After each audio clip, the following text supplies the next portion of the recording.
Merci Nicolas et merci à tes trois speakers pour cette table ronde passionnante sur la mesure. Vous avez remarqué dans le retail média, on commence à parler de mesure et après on parle d'activation.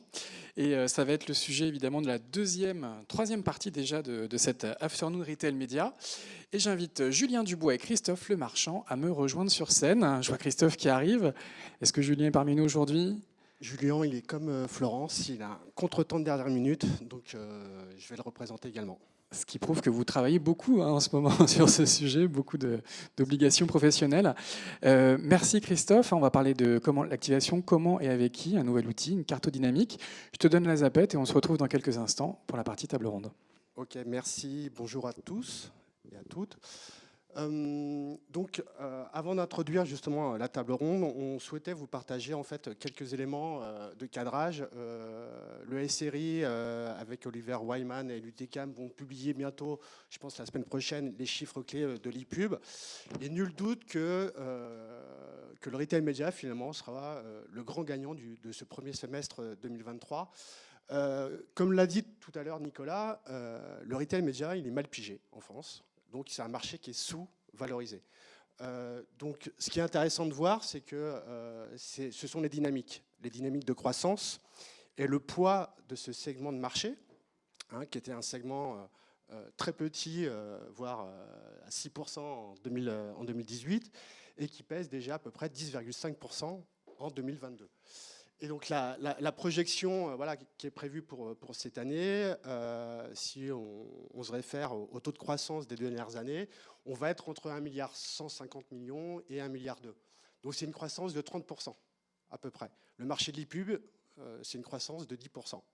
Donc on est sur un segment de marché qui a une forte dynamique et c'est surtout que c'est un segment de marché qui a fait x2 en 2 ans. Moi, je ne connais pas beaucoup de marchés qui ont fait x2. Ça fait à peu près plus de 25 ans que je travaille dans le marketing digital et c'est assez rare pour le souligner. Ce qui est intéressant de voir, c'est que la dynamique, elle n'est pas uniquement en France, on l'a rappelé tout à l'heure, c'est également une dynamique mondiale et européenne. Et en 2021, déjà que le retail média pesait beaucoup plus que la publicité print en 2021. Et puis c'est vrai que cette année, la projection de l'IAB Europe, c'est un taux de croissance de 39%. C'est juste énorme. C'est à peu près 8 fois la croissance du digital, qui serait, selon les agences et les instituts, entre 4 et 6%. Donc voilà, ça montre la dynamique. Et comme on le disait tout à l'heure, d'ici 2026, c'est à peu près 25 milliards d'euros investis en Europe en retail média. C'est l'équivalent, voire plus que la télé. Voilà. Et donc, ce n'est pas une nouvelle punchline, mais voilà. Et donc, pour introduire aussi la carto dynamique, on s'était dit on va faire une timeline des 12 derniers mois sur le retail média avec les annonces, les partenariats, les nouvelles offres. Et on s'est rendu compte que en fait, c'était extrêmement complexe et extrêmement difficile de tout résumer. Donc, on a décidé de résumer les 6 derniers mois. Et encore, ce n'est pas exhaustif, c'est simplement pour vous montrer la dynamique du marché, donc la dynamique des partenariats entre des technos et des retailers, des dynamiques entre des retailers et des régies médias traditionnels, comme Retail Link, c'était fait un pub, des dynamiques comme Amazon et Pinterest, et puis bien entendu le lancement de Retailium. Jacques est là, donc le lancement de Retailium Media. On a eu Kingfisher également avec l'annonce de Unlimited, et puis Maison du Monde qui annonce aussi sa marketplace et sa monétisation. Et comme le rappelait Tanguy, ça fait 4 ans qu'on publie une cartographie statique. Et quand on l'a publié l'année dernière, au bout de 48 heures, avec Tanguy, on avait déjà des premiers retours. Parce que 10 jours après ou une semaine avant cette publication statique, donc c'est une photographie à un instant T, eh bien, elle était déjà périmée. Donc on s'était dit, au dernier trimestre, il faudrait qu'on change, qu'on évolue. On a regardé aussi ce qui se faisait dans le monde, et en fait, il n'y avait pas de carto interactive. Et donc pourquoi on l'a fait? Parce que finalement, vous avez des nouvelles solutions publicitaires qui apparaissent. C'est un écosystème extrêmement changeant, dynamique, mouvant, avec des partenariats, des nouveaux formats, des nouveaux acteurs. Et donc le souhait voilà, du groupe de travail et de l'Alliance digitale, c'était de passer d'une version statique à une version dynamique. Donc je crois que c'est une première même mondiale. Hein, on peut être fier aussi, donc tous les membres qui ont participé voilà, à ce groupe de travail. Alors vous avez un QR code justement pour afficher la carto. Alors c'est comme quand on retable les appartements, les maisons, ce qui manque c'est un peu les finitions. Donc on a un peu de retard sur les finitions. Mais l'essentiel est là. Et donc concrètement, donc je vous laisse, et puis de toute façon, vous aurez très vite accès à cette carte dynamique. Mais en gros, voilà, c'est d'avoir la vision la plus exhaustive de l'ensemble des intervenants de la chaîne de valeur dans le retail média. Donc bien entendu, on va parler des distributeurs, on va parler des régies. Vous avez une vue globale et une vue par secteur d'activité. Vous avez les solutions technologiques, les régies intégrées, les régies externes. Et en fait, via les différents filtres, vous allez pouvoir, finalement, en fonction de votre situation, avoir une vision exhaustive des intervenants. Voilà. Comme je le disais, voilà, un peu d'indulgence. Il reste encore quelques coquilles, mais c'est un super travail. Voilà, Julien et tout le groupe de travail, on peut être fiers. Voilà. Donc ça, c'est la nouveauté. Voilà, il n'y aura pas de cartographie statique, ça c'est fini. Maintenant, elle sera dynamique. Chose importante, on va la mettre à jour, je vais revenir pour le QR code, on va la mettre à jour une fois par trimestre. Ce qu'on va mettre à jour, ce sont les données d'audience, notamment de médiamétrie, également les encartés et les données activables, notamment en extension d'audience, ainsi que le parc DOH. Voilà. Donc une fois par trimestre, on mettra à jour les nouveautés pour l'ensemble du marché. Et donc la cartographie accessible depuis l'Alliance digitale. Voilà pour le premier sujet que Julien devait présenter. Le deuxième sujet, et c'est pour introduire un peu la table ronde, il y a beaucoup d'events sur le retail média et finalement il y a peu de prise de parole par rapport aux places de marché. Moi, on me pose souvent la question, est-ce qu'on arrive à un plafond par rapport à l'e-commerce? Et ma réponse est oui et non. Oui, par rapport au nombre de cyberacheteurs, vous avez 8 Français sur 10, donc à peu près 42 millions de Français qui achètent sur Internet. Et on le voit au cours des 2 dernières années, voilà, ça ne bouge pas. Qu'est-ce qui bouge et qu'est-ce qui porte le e-commerce en France et en Europe? Vous avez 2 phénomènes, 2 facteurs explicatifs. Le premier, c'est la fréquence d'achat, c'est-à-dire qu'on achète beaucoup plus souvent sur Internet. Entre 2022 et 2019, c'est à peu près une croissance de 30%. Voilà, on est passé de 42 achats en moyenne à 54. Et la deuxième raison, c'est le développement des ventes sur les places de marché, c'est-à-dire des vendeurs qui proposent leurs produits sur des sites retailers. Et ce qui est intéressant de voir, c'est que la quasi-totalité du top 20 en France propose une marketplace. Voilà, il n'y a pas un développement B2B et B2C sans marketplace. Et donc les projections voilà, mondes pour les années à venir, c'est que vous aurez à peu près 60% des ventes qui vont se faire sur ces places de marché. Et si, pour illustrer ces propos, si on prend les 2 acteurs leaders en France, Amazon et Cdiscount. Hein. Donc Amazon, ce sont les chiffres mondes, mais c'est simplement, vous avez depuis 2021, donc ça fait déjà quelques années, que Amazon, où le poids de la marketplace est supérieur à son activité e-commerce traditionnelle. Et Christophe va nous expliquer, mais Cdiscount, pour la première fois, l'activité marketplace a dépassé l'activité en propre de Cdiscount. C'est-à-dire qu'il se vend beaucoup plus de produits, plus d'un produit sur 2 finalement est vendu sur la marketplace. Et voilà, et je vais laisser Jérôme poursuivre et présenter la table ronde. Mais l'idée, c'était aussi d'avoir un point de vue un peu différent et de mieux comprendre finalement les intervenants en retail média, notamment avec les technologies, une régie et puis un vendeur, marketplace, qui va nous expliquer un peu ses enjeux par rapport aux marques. Merci Christophe, on peut l'applaudir. J'espère que vous avez tous eu le temps de télécharger, d'accéder au nouveau site dynamique pour consulter les acteurs du retail média. Christophe, tu ne nous as pas dit si cet espace serait pubé, on pourrait mettre des formats retail média presque dessus s'il y a de l'audience. C'est une idée pour la suite. En tout cas, on va poursuivre notre échange sur l'activation et j'invite Christophe Blo, Omer Javed et Tanguy Lefalleur à me rejoindre sur scène. On peut les applaudir tous les trois. Bonjour messieurs.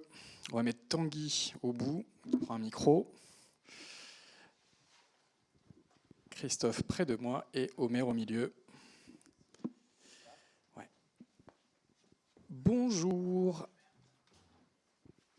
Alors on a déjà pas mal parlé de retail média, pardon. On va poursuivre cet échange et on va d'abord commencer par se présenter. Christophe, Cdiscount, tout le monde connaît, mais peut-être qu'on peut revenir dessus en quelques mots, quelques dates, quelques chiffres. Ouais, Cdiscount, c'est le premier e-commerce en français. Ça fait 25 ans maintenant que le site existe. Et effectivement, ça a beaucoup changé en 25 ans. Et un des chiffres marquants, c'est, comme le disait Christophe, le passage d'un modèle de distribution classique à un modèle mixte avec une part de la marketplace qui a dépassé les 50%, qui est majoritaire aujourd'hui et qui continue à croître. Ça ne veut pas dire que ça se fait au détriment du retail classique, mais ça vient en complément. Et c'est très utile quand on a le positionnement qu'a Cdiscount, qui est de couvrir une offre la plus large possible sur un maximum de catégories. Le faire en propre, c'est très compliqué. Et donc la marketplace, c'est un vrai complément. Et moi, ça fait un peu plus de 10 ans que je travaille pour Cdiscount sur les sujets d'advertising et maintenant de retail média, depuis maintenant 4 ans. On va reparler de retail média dans un instant. Cdiscount, une marque du groupe Casino. Une marque du groupe Casino. Christophe, je sais pas où tout instant. tu veux en venir. Oui, une marque du groupe Casino. Ouais. Très bien. À votre droite, Omer Javid, bonjour. Chez Elite Mattress Company, une société de matelas. Qu'est-ce qu'on peut dire en quelques mots pour vous présenter votre activité? Bonjour à tous et merci à vous tout d'abord de m'avoir invité. Donc, Omer Javed, président fondateur d'Elite Mattress, qui est une marque de literie et donc top seller marketplace depuis quasiment 8 ans, avec plus de 500 000 ventes à ce jour, donc sur ces 8 ans-là. Et évidemment un acteur aussi du retail média, un annonceur retail média, on en reparlera dans un instant. Et à ta droite, Tanguy Lefalleur, rebonjour. Donc là, on prend une autre casquette et on est là pour parler de Citrusad. Oui, tout à fait. Du coup, je travaille aussi en parallèle de mon activité au sein de l'association de l'Alliance Digitale pour Citrusad. Citrusad, c'est une technologie de retail média qui aide des distributeurs, des marketplaces à se développer en termes de monétisation sur leur site et avec leur data. Et qui appartient à un grand groupe français. Qui appartient en effet au groupe Publicis. Et Christophe le mentionnait tout à l'heure.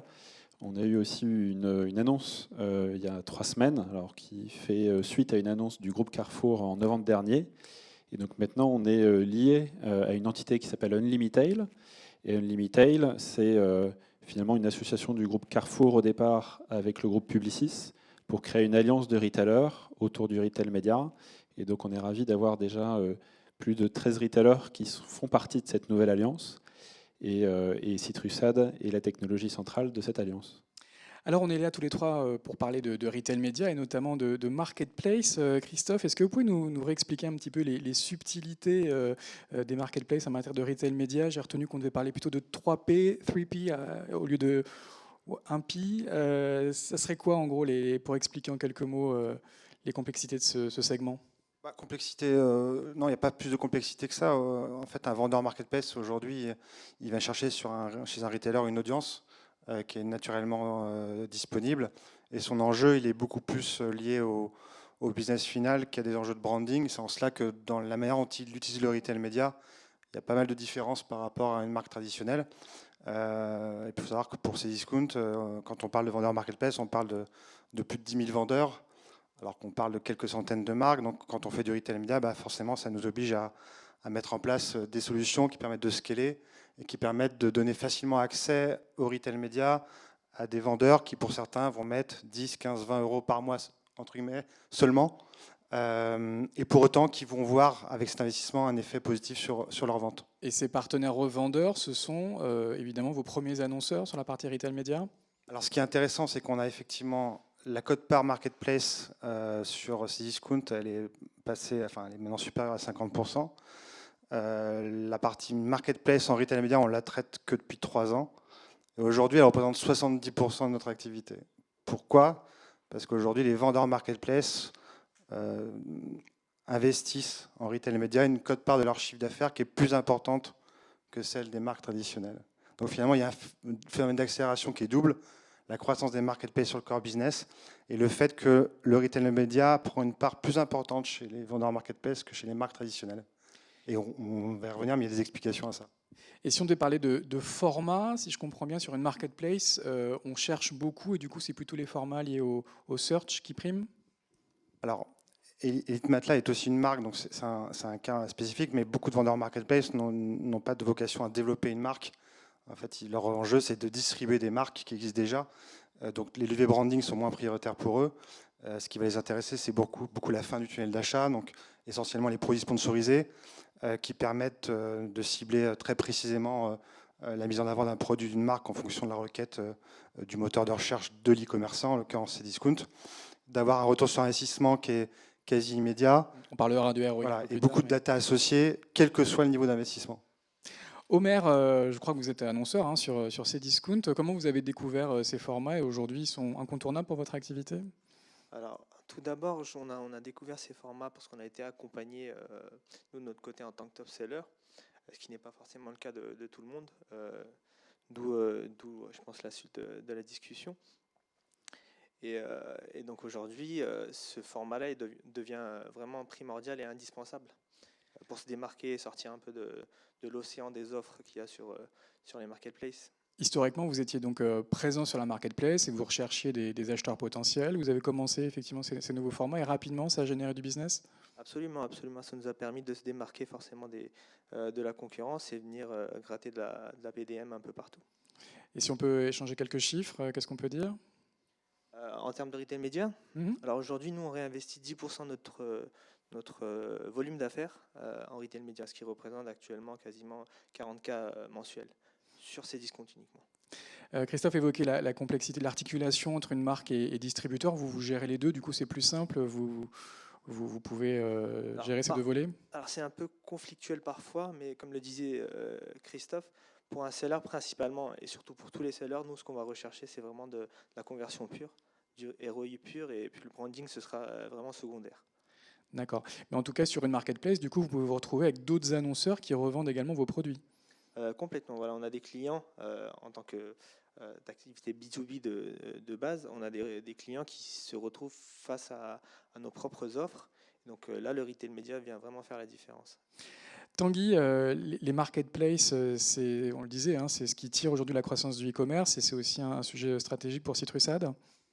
Oui, je pense que ce qu'on voyait aussi dans la cartographie dynamique, c'est qu'en fait, on a aussi une accélération du nombre de retailers qui ouvrent le retail média parce qu'ils se développent en marketplace. En fait, aujourd'hui, quand un retailer, on va dire un peu classique, se lance sur la partie marketplace, il se dit immédiatement, je dois aussi lancer une activité retail média. Et c'est ça qui va permettre, aux sellers d'avoir un intérêt pour y aller, parce que comme le disait Omer, en fait, sinon on peut se retrouver sur une catégorie de produits où il y a énormément d'acteurs un petit peu noyés. Et donc quand on a certains top produits, certains temps forts, c'est un moyen de remonter dans les résultats de recherche. Et puis ça devient vraiment un peu un réflexe. Là, entre les deux cartographies, donc la cartographie que l'année dernière que présentait Christophe rapidement et celle qui est dynamique que vous pourrez retrouver en ligne, on a plus de 20 nouveaux retailers qui arrivent sur le sujet du retail média. Et quasiment tous ont une activité marketplace. De la même manière, Unlimitail, dans les partenaires qu'on a annoncés, ils ont tous les acteurs français qu'on a annoncés, Showroom Privé, Rakuten, ID Kids, ils ont tous cette volonté ou déjà cette présence marketplace intégrée. Et donc ça en fait vraiment partie et c'est ce qu'on voit beaucoup côté Citrusad, tout à fait. Et du coup, côté AdTech, côté techno, il a fallu couvrir à la fois les problématiques médias pour les sites 1P et les problématiques search plutôt pour les marketplaces. Oui, tout à fait. Et en fait, c'est vrai que Citrusad, il y a maintenant 6 ans, c'est d'abord développé sur la partie 1P, donc plutôt à destination des retailers avant d'être à destination des marketplaces. Mais comme c'est l'évolution du secteur du e-commerce et aussi, à mon sens, l'évolution du secteur du retail média, parce qu'il y a beaucoup de sellers et il y a du coup une possibilité pour les retailers et les marketplaces d'avoir plus de traction côté marketplace. Il y a un fort intérêt à y aller sur ce côté-là. Et forcément, nous, on a aussi adapté notre technologie à cette partie-là. Alors parlons un petit peu du modèle économique. Christophe, vous vendez quoi concrètement et les annonceurs, ils sont à la recherche de quel KPI? Le KPI, on en a parlé table ronde avant, le KPI qui est le plus recherché, c'est le retour sur investissement. Avec Donc on parle plus de vente que de médias, hein. Voilà, exactement, avec pas mal de limites, puisque derrière la définition du ROS et les règles d'attribution, on voit qu'on est encore sur un marché en construction, il y a des règles différentes d'un retailer à l'autre. C'est pour ça que nous, ce qu'on regarde aussi de plus en plus avec certains vendeurs dont on mère, c'est les gains de part de marché grâce au retail média. C'est-à-dire qu'en fait, la notion d'incrémental de chiffre d'affaires lié au retail média va devenir certainement le KPI qui remplacera le ROS dans les prochaines années, parce que c'est naturellement celui qui va être recherché par les acteurs, les annonceurs qui font du retail média. On regarde aussi de plus en plus le KPI de visibilité pour ceux qui activent des leviers un peu plus en amont de la fin du tunnel d'achat. Donc on ne s'interdit pas du tout de proposer des KPI beaucoup plus médias pour ceux qui vont faire l'extension d'audience grâce à notre data, que ce soit sur l'open web ou que ce soit sur du social. Et on s'adapte, j'irai encore beaucoup aux problématiques de chaque marque et de chaque vendeur en marketplace. Avec des chiffres qui sont plus accessibles très rapidement, hein. On voit le jour même parfois les résultats de ces investissements. Oui, un des enjeux et une des forces du retail média, et c'est certainement une raison pour laquelle le levier va continuer à fortement se développer, c'est l'accès à la donnée naturellement. Cette donnée, elle est quasi temps réel. Et en fait, ça peut parler pour certains peu, mais en fait, faire du temps réel sur le retail média, c'est utile. Le 28 juin, c'était le premier jour des soldes. Une journée des soldes, c'est l'équivalent de 3, 4, 5, 6 journées normales. Piloter ses investissements heure par heure à l'intérieur de la journée, en fait, c'est utile. C'est utile parce qu'en fonction du chiffre d'affaires réalisé, on peut avoir des stratégies d'investissement différentes, parce que le taux de conversion à 18h, il ne va pas être le même qu'à 10h. Cette agilité-là, on parle des marketplaces là, sur cette table ronde, elle est aujourd'hui beaucoup plus présente chez les vendeurs marketplace que chez les marques. Donc les choses vont évoluer, parce que les marques comprennent bien l'intérêt de traiter le retail média spécifiquement, pas comme juste un média supplémentaire, mais comme un levier marketing au sein de leur activité de retail traditionnelle. Omer, j'imagine que vous confirmez, hein, c'est ce que vous faites de manière très tactique au jour le jour, l'optimisation des investissements. Oui, complètement. Je vais paraphraser Christophe. Aujourd'hui, ce qu'on recherche nous en tant que seller, c'est vraiment accès à la donnée et à la data, aux trends, etc. Donc à partir de ce moment-là, pouvoir piloter de façon live nos campagnes, c'est ce qui nous permet, nous, aujourd'hui, de répondre vraiment au marché. On peut donner des exemples concrets. Là, vous avez peut-être participé au solde ces derniers jours et vous avez des tactiques d'optimisation.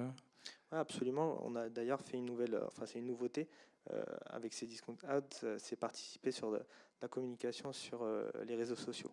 Donc on avait des données en temps réel sur le trafic que ça pouvait générer. Donc on pouvait rajouter du budget au fur et à mesure de la campagne. Au jour le jour. Si ça marchait, vous augmentiez les budgets. Complètement. Oui. D'accord. Et évidemment, sur d'autres environnements, c'est plus compliqué, les délais sont plus longs. Bien sûr. D'accord. Et puis je pense que c'est intéressant aussi. On fait ça comme si c'était naturel, mais c'est assez. Enfin, c'est une révolution, cet accès à la data. Alors ça fait quelques années, hein, et notamment chez Cdiscount et chez ces leaders-là. Mais il faut bien avoir en tête qu'aujourd'hui, une marque, un seller, ne va pas retrouver cette data-là de manière aussi rapide, aussi fluide. Et c'est pour ça que je pense qu'il y a un intérêt. C'est pour le côté KPI en temps réel dont on parle, et de pouvoir modifier sa stratégie en connaissance de cause. Et ça, c'est vraiment l'apport aussi technologique, la capacité de dire, bah, tiens, tu lances ta campagne, elle est validée, et elle part live. Dans l'heure qui suit, tu peux savoir si ça fonctionne, tu peux savoir si ça ne fonctionne pas. Tu as ton historique de campagne juste derrière. Et ça, c'est quelque chose qui est inexistant ailleurs sur le marché. De donner accès à la marque, qu'elle puisse voir tout ce qu'elle veut et que le seller fasse ses modifications, c'est quelque chose qui est quand même assez peu présent ailleurs. Et c'est ce qui fait toute la richesse et la diversité du retail média. Et pour en tirer profit, il faut de l'agilité. Parce que quand on utilise cette data et qu'on dit à une marque ou à un vendeur, regarde, ton budget quotidien, en fait, à 16 heures, il s'arrête, donc tu perds des ventes. Et en plus de ça, il se trouve que tu perds des ventes avec un niveau de transformation qui est très bon parce qu'en fin de journée, il est meilleur. On te propose de remonter ton budget quotidien. Pouvoir le faire en temps réel, au jour le jour, ça demande en amont une organisation, une agilité, un traitement du budget marketing qui est assez différent de ce qu'on peut voir de manière générale. Alors justement, ça va être ma question d'après. Qui doit piloter ces budgets? Si j'ai bien compris, chez Cdiscount, vous avez tu fais du managed services, notamment pour Omer. Ouais, on fait du managed services. On a peu près 5000 clients actifs sur notre plateforme. Donc il y a une partie qu'on gère en manage et une partie, heureusement, qu'on gère en self. Pour des vendeurs de la taille de Homer ou d'Elite Matelas, on intervient avec des équipes humaines, mais qui cèdent des outils et des datas pour piloter l'activité. Ce qui est facile, c'est que Homer, c'est le chef d'entreprise de sa boîte. C'est lui qui pilote son investissement. Donc, c'est-à-dire que quand on parle d'agilité, déjà, il y a une organisation qui permet d'avoir une prise de décision qui est extrêmement rapide. On s'affranchit un certain nombre de barrières. Et il se trouve qu'avec Homer fait partie des vendeurs avec lesquels on a lancé un modèle économique qui n'existe pas encore avant sur Retail Media, où en fait on déplafonne les investissements tant qu'on tient un minimum de retour sur investissement. Bon, déplafonner un investissement... C'est votre client qui vous dit en gros c'est budget illimité tant que c'est rentable? Tant que c'est rentable, ouais. Bon, ce type de pratique-là, elle n'est pas toujours évidente encore à faire accepter par des marques traditionnelles. Et on va y venir. Homer, ouais, j'imagine, vous êtes fait violence, mais finalement vous gagnez de l'argent. Donc, Absolument, absolument. À partir du moment où nous garantit ce qu'on appelle le HACOS, le HACOS, Christophe pourra vous l'expliquer un peu. C'est l'inverse du ROS. C'est pour faire 10 € de chiffre d'affaires, combien ça me coûte. Voilà, donc à partir du moment où on a cette garantie-là, forcément, on ouvre les robinets. C'est très simple. On sait que quoi qu'il arrive, il y aura un retour sur investissement à un certain pourcentage minimal. Donc forcément, on n'a pas cette peur de se retrouver avec des taux qui ne soient pas intéressants pour nous. et ce pilotage, vous l'auriez fait seul ou c'est parce que vous étiez accompagné en managed services Alors moi, que j'ai eu vous cette l'avez fait? chance justement d'être accompagné, donc je l'aurais peut-être pas fait seul parce qu'il y a pas mal d'aspects techniques là-dedans. C'est le sujet dont on avait discuté. Ce qui serait intéressant pour les sellers, c'est d'avoir de l'autonomie là-dessus. La bonne nouvelle, c'est que des marques vont y venir. Ce qui n'est pas évident parce qu'il faut s'affranchir de pas mal de préjugés, une organisation interne un peu plus souple, mais des marques vont y venir. Tanguy, on voit qu'on a un modèle peut-être un petit peu différent du média, où on passe traditionnellement par les grandes agences avec des traders dans les grandes agences. Ça serait quoi, selon vous, la bonne formule pour le retail média? Je pense que le point central, notamment pour les sellers, c'est comme le dit Homer, pour avoir un accès en self-service, c'est d'avoir une facilité d'utilisation. Il faut que ce soit simple, il faut que ce soit transparent sur toute la partie data et qu'on retrouve ces petits pour se dire est-ce que, en 2 mots, j'ai regardé un écran et je sais si ça marche, si ça ne marche pas, selon les critères que j'ai sélectionnés moi, et pour pouvoir ensuite modifier sa campagne en 2 clics. Donc il y a ce côté simplicité qui est au cœur, alors qui est vrai à la fois pour les sellers pour qu'ils fassent par eux-mêmes, même pour les sellers qui sont accompagnés en managed service. Si l'équipe de Christophe met plusieurs minutes ou heures à tout modifier ses campagnes, ce ne sera pas rentable pour chacun. Donc le but, c'est d'avoir des outils qui soient les plus faciles possibles. Donc vers plus d'automatisation? Vers plus d'automatisation et aussi pour les agences aussi, parce que les agences, elles ont plusieurs plateformes et pas que les plateformes retail média à gérer. Et donc, si on a une plateforme qui rentre par la simplicité, sur laquelle on a un accès à la data transparente et sur laquelle je peux rapidement faire des modifications, ça m'incite à y passer plus de temps parce que je vais pouvoir rentabiliser mon temps aussi. On en parle peut-être un peu moins, mais il y a la valeur du média, mais il y a aussi la valeur du temps.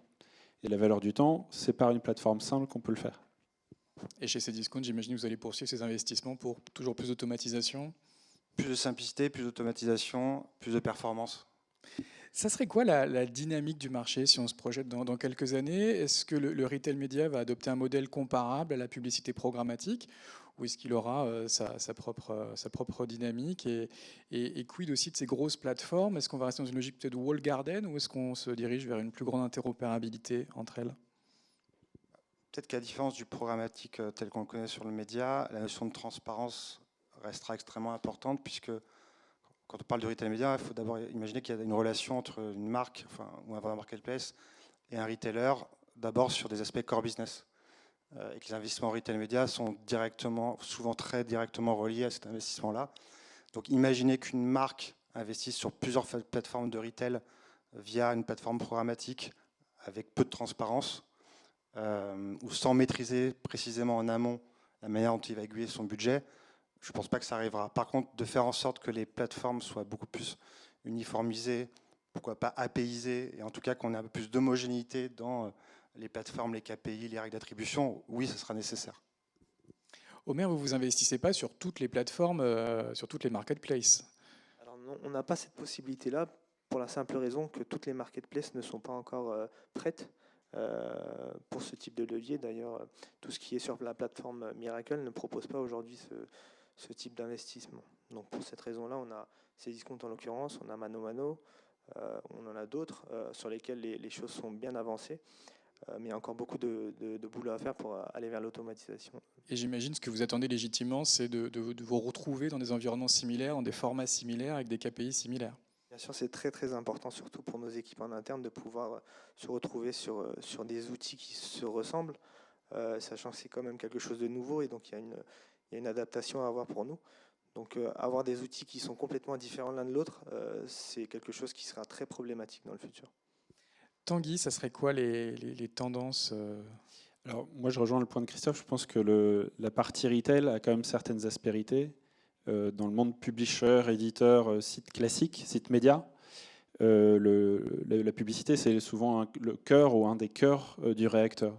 Le retail média, même pour des marketplaces aujourd'hui, à part les plus fortes, les plus grosses, le retail média a encore une toute petite part, parce que ce n'est pas encore ancré dans toute la stratégie en termes de priorité.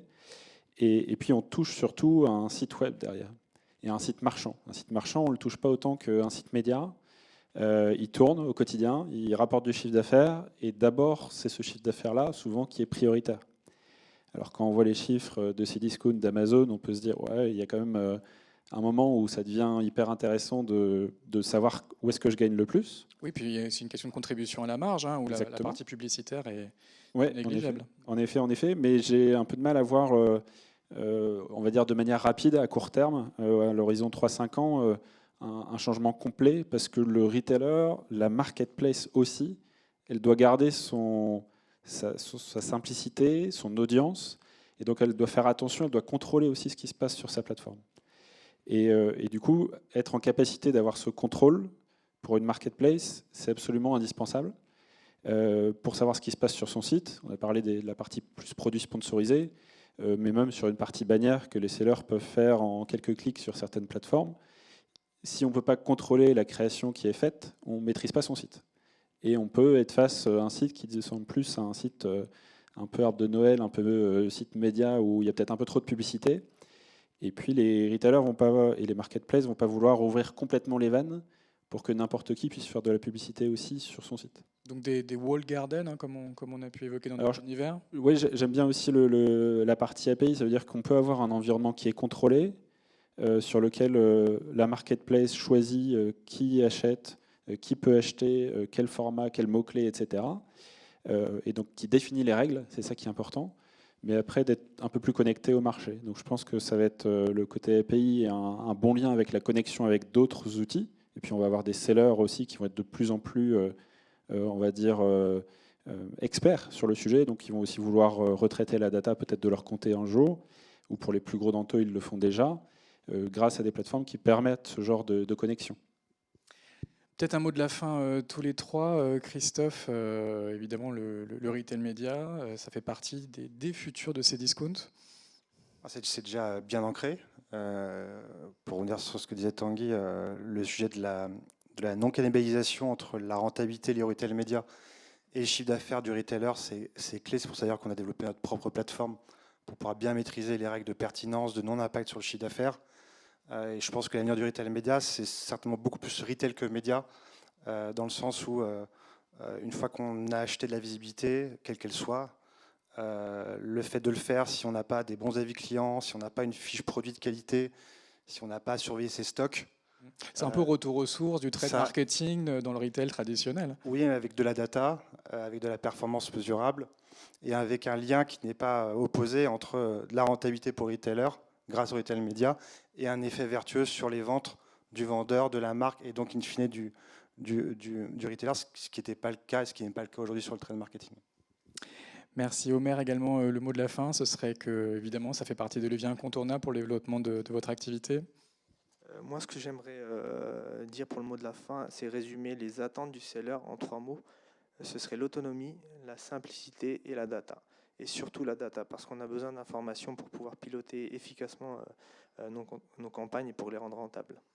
Et derrière la data, évidemment, c'est la question de la rentabilité. Et on invite tout le monde à s'acheter un matelas. C'est encore la période des soldes. Et avec plaisir, vous savez où aller. Sur Cdiscount, évidemment. Tanguy, le mot de la fin, ce serait quoi ? Ouais, moi, je rejoins le côté simplicité, facilité d'utilisation. Et puis aussi, on en a peut-être un peu moins parlé, mais je pense que c'est crucial, c'est l'accompagnement. Alors, Omer, notamment avec Christophe, il y a un accompagnement qui a été créé, mais toutes les marketplaces n'ont pas forcément les ressources pour accompagner. Et donc, d'être accompagné tant sur l'utilisation de la plateforme, toute cette phase de d'onboarding, elle est clé, à la fois pour la marketplace, quand elle utilise une technologie, et à la fois pour les sellers, pour qu'ils sachent comment l'utiliser en quelques mots et qu'ils puissent s'y référer de manière assez rapide. Évidemment, chez Citrusad, il y a cette réflexion pour accompagner les marques et les Déjà revendeurs sur ces écosystèmes. Merci beaucoup, en tout cas, à tous les trois. Merci. On peut les Merci à tous. applaudir. Merci. Merci beaucoup.